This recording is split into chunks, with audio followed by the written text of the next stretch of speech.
Are you looking for quick mindfulness exercises, whether you're a student, whether for work, whether for general anxiety or depressive related issues? Are you looking for just a quick, simple way in which you can incorporate mindfulness to feel better in the moment that you feel stress and less anxious and therefore less depressed? On SpirLift, we've had many interviews with people who talk about techniques related to mindfulness, to breathing, to feeling and having an overall better state of feeling for yourself in that moment and for all throughout the day.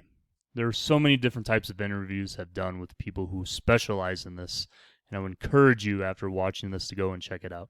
So let's just talk about a couple of articles in general that I found and want to share with you all today. One is from mindful.org, Take a Mindful Moment, where they talk about 5 simple mindfulness practices for daily life. So let's take a look. 1. Mindful wake-up. Start with a purpose. Easier said than done sometimes, but that's what they say here. Start with a purpose. Intention refers to the underlying motivation for everything we think, say, or do. From the brain's perspective, when we act in unintended ways, there's a disconnect between the faster unconscious impulses of the lower brain centers and the lower conscious wiser abilities of the higher centers like the prefrontal cortex. Let's just scroll down a little bit where it says, this practice is best done first thing in the morning before checking phones or email. Number 1, on waking, sit in your bed or on a chair in a relaxed posture. Close your eyes and connect with the sensations of your seated body.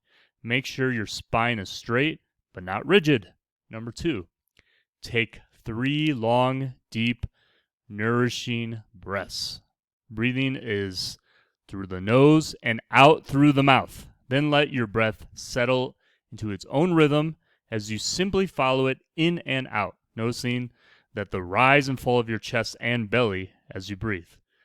Let me just say really quick, I think just on personal experience and how I incorporate breathing in my day-to-day consciously doing it really does make an overall difference on how you feel, how you reduce stress, how you get back to your center point. But for me personally, it's breathing from the belly area, closing your eyes, give yourself just 10 seconds and just let me do it now really quick. Just you can breathe out through your nose or your mouth. It doesn't matter, but I don't know. You just feel like this wave of relief when you do that. I think breathing is just absolutely fundamental.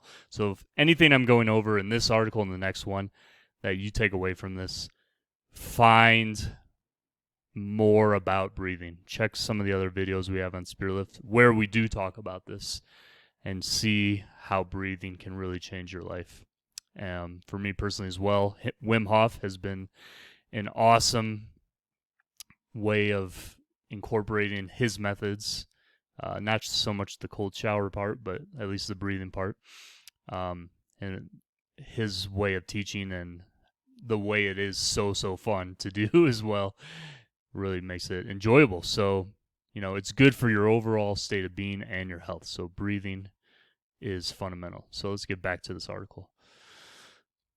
Ask yourself, what is my intention for today? How might I show up today to have the best impact? What quality of mind do I want to strengthen and develop? What do I need to take better care of myself? And there's more there. Set your intention for the day. Throughout the day, check in with yourself. Really quick, that's fundamental because I do personally set my intention. I say, I don't try to force it though. I say, God, please show me and reveal to me throughout the day what I need to know, what I need to be presented with, and having the love and courage and strength to embrace it, right? And trust. And, God is unique and personal to each and one of you and whatever background you come from. So let that be your own way of seeing it for yourself. Okay? Let's get back to this article. And again, check in with yourself. How am I doing? I usually try to do that twice a day at least. Is my day going the way I want it? What do I have to do differently right now? How do I adjust? Check in with yourself to make sure you do that. They also talk about number 2, mindful eating. Enjoy every mouthful. I really need to do that. But yes, take more time to eat more slowly. Enjoy it. Have it as the break in your day where you really take care of your body and enjoy the food that you eat, right? And it talks about different ways to do that. Don't let this become so mechanical either. Just you got to let it flow. Number 3, mindful pause. Rewire your brain. This kind of goes back to the breathing and checking in with yourself from before. Number 4, mindful workout. Activate your mind and your muscles. You've got to work out. Be clear with your aim. Warm up. Settle into a rhythm.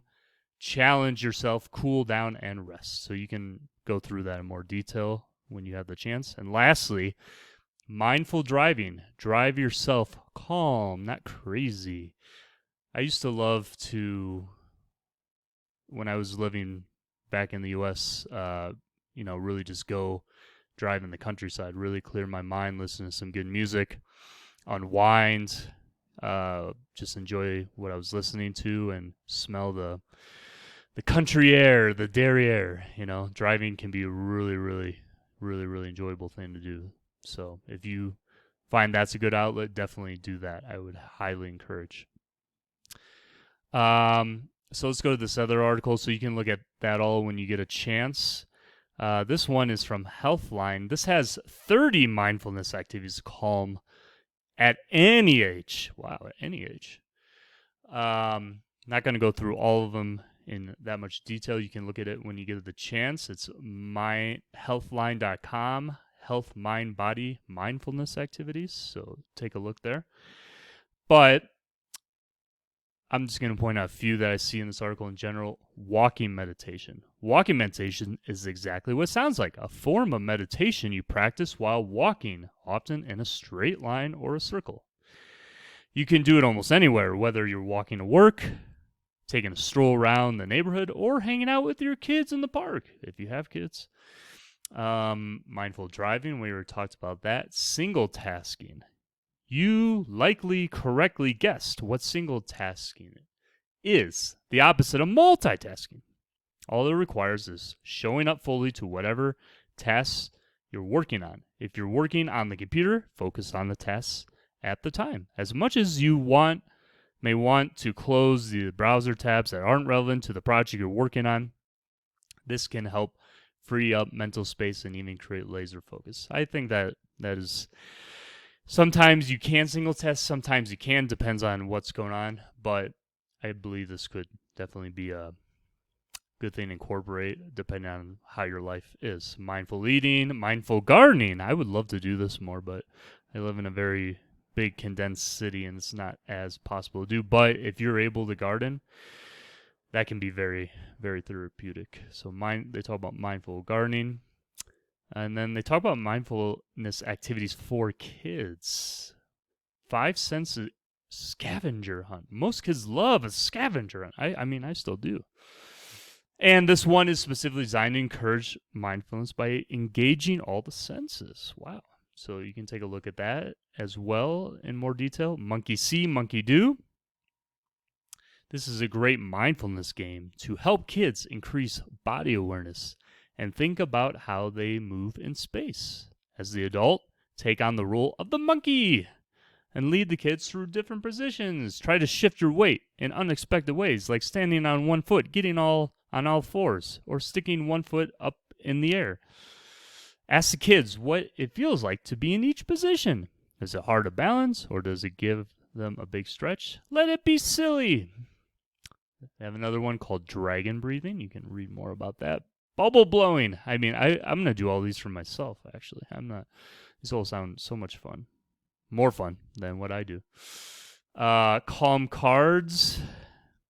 And this article is pretty extensive, but they go on for mindfulness routines, music, mindful movement, shaking, puzzles, apps. This one's interesting. Mindfulness for anxiety, body scanning. Body scan meditation is a simple, relaxing way to calm the mind and body. It involves using awareness to mindfully scan your body for sensations like pain or tension, which actually is very important, but it takes a lot of practice to really be aware of how to do that really well. Box breathing, acceptance, and self-compassion. Mindfulness for groups. So this article, again, is from healthline.com. You can read it in much greater detail. Just type in that website, Mind, Body, Mindfulness Activities. And look, in the end of the day, find the right thing for you that makes sense, that you can really enjoy, that you can really understand for your own mind, body, and overall spirit. You know, what really calms you down, makes you happy, keeps you balanced, keeps you focused. And I'm just sharing this because there's so many ways you can do that. I mean, there's a lot of students going back to school coming up who are looking for these quick mindfulness type of activities. There are parents looking for these sort of practices to incorporate so they can feel less stress as well. Just overall anxiety and depression, techniques that people want to feel better. So I'm just sharing this so you can see if maybe there's something new you haven't heard before that could work for you and you can incorporate. And check out our other videos. We have a lot of other videos that speak about exactly, what practices can really help give you more balance, help with breathing especially, keep you in a centered state of being, and just make you mindful of what you're doing in the moment. That can ultimately bring you more peace and happiness. So